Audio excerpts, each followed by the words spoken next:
azirikira ku birenge byiwe, numva amagambo ankomeza, umutima wanjye uramukunda.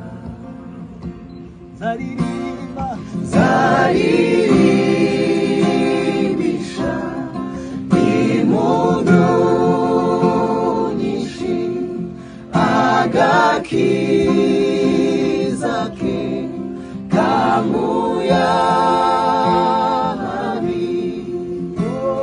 uko ndushaho kumwegera amaso yanjye arahumuka, azirikira ku birenge byiwe, numva amagambo ankomeza, umutima wanjye